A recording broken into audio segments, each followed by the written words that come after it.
What's up guys, Steve here, and this talented guy right next to me is Sam Gwilt. I came across his Instagram account a few weeks ago where he publishes all of his product illustrations done completely on his iPad. They're amazing, you'll have to check them out. But today I've asked him to give us 10 tips for sketching on your iPad and managing your workflow.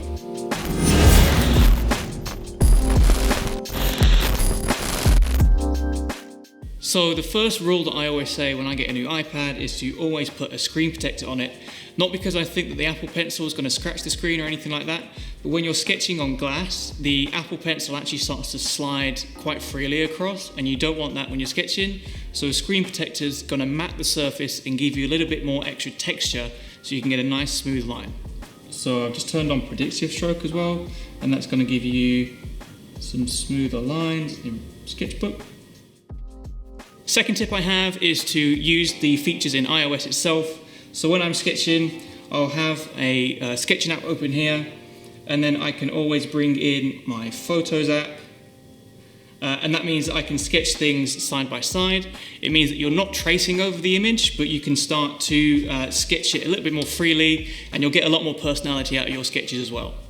Okay, so in image by image sketch, you can pull up the dock down here, bring in the Photos app, and you can either have it alongside here or pop it in there. And then from there, you can start to sketch really rough. And you get more of a flowing, instead of tracing, and you start to lose some character. So you're just gonna really rough it in, box in the background. And I'll do an underlay layer like this, really rough, and that's gonna give me the bare bones that I can start to say, you know, this is slightly different here. Just so you get something on the page real quick. And then from that, you can take it on to a more full-on sketch. The third tip is to always back up your files in whatever format is best for using them later on. So not only saving them as JPEGs, but also using the native app files as well. So whether that's Procreate or the Sketchbook files, it's always great to back those up as well.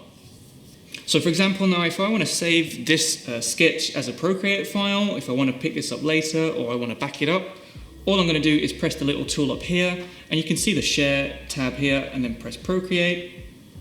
And then what I'm going to do is save that to Files, and then I can pick that up anywhere I want as well.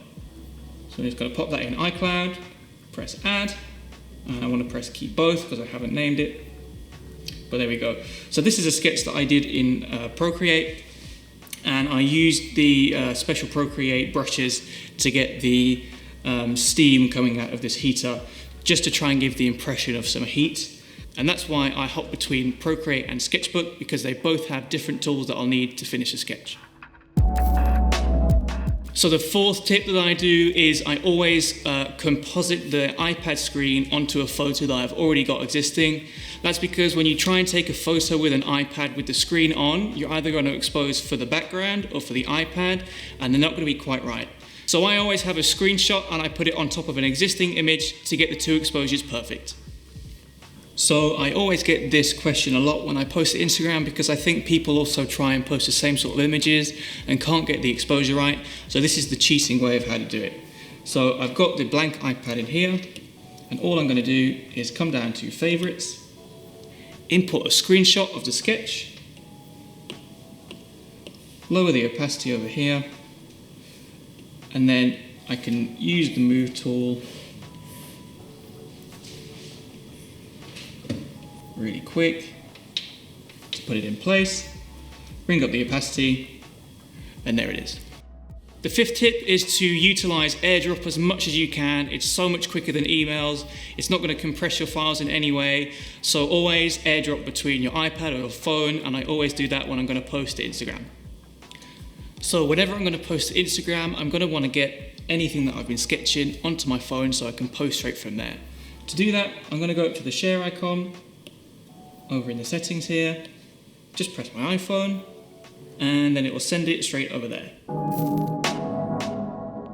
The sixth tip is to make sure that your pencil is always charged. So to do that, whenever I'm starting to set up my artboards or get together images to sketch from, I always have the Apple Pencil charged in there, and as long as it's been on charge for a little bit, you can get a lot of sketching time out of it, so that's just going to save you a little bit of time when you're setting up. So while I'm setting up all of my artboards in Sketchbook or somewhere like that, I'll always have my Apple Pencil charging, and then by the time I've pressed these buttons to make a new artboard, the pencil would have been charging in there for about 15 seconds, and I can get a good half an hour of sketching out of it. It's just going to save you time as you're setting things up. Number 7 is to look through the whole of the App Store to try and find as many sketching apps as you can. They're all going to have different features, and it's going to depend on what type of sketching you're going to want to do later on. So try and find as many apps as you can and find the one that's best for you. So finding the best apps for you might take some time, but it's really worth it in the long run. You can see down here in the dock that I've got Sketchbook, Procreate, and also sometimes I use Sketcher as well. And then also on top of that, I use this called AstroPad, and that's going to connect to your MacBook or Mac, and then you can use your iPad as a tablet for your Mac as well. So finding all the apps that's going to work for you is really going to improve your workflow later on down the road. Once you've found the apps that have the features that you need, don't be afraid to start swapping between the two different apps. For example, I tend to sketch a lot in Sketchbook, and I also use Procreate as well, so there's no problem hopping between those two different apps. So an example of when I'll swap between Sketchbook and Procreate is when I want to use the different features in both apps. So here I've sketched a radiator for the weekly design challenge on Instagram, and I want to add in some heat coming out of the radiator. I know that Procreate has the brushes that I need, so I'll export that as a PNG file, and then I can import it into Procreate and use the brushes in there to add the heat effect. Tip number 9 is using the Files app within iOS itself. That way you can export things to your desktop, or you can have it access on your phone, and you have all your files with you wherever you go. So now I've got the sketch here in Procreate, I want to think about backing it up so I can save it for future. So I'm going to press the button here, and you've got the little share icon, and you can press the Procreate to keep it in its native format, save it to Files, save it to iCloud, add, and there it is backed up on iCloud, so I can use it wherever I want. And tip number 10 is to post to social media as much as you can. Whether you've got a finished sketch, a work in progress, or you just want some feedback, posting to social media and asking for creative criticism can really help improve your sketches. That's what I did, and I can only thank you guys for giving me feedback along the way. Well, that's it for this video. Thanks a lot to Sam for giving us these tips. I'll make sure to link his Instagram account where you can check out all of his product illustrations. They are absolutely amazing. And also his YouTube account where I'm going to be doing a drawing challenge. I'm a little bit nervous about it, but you'll have to go and check that out.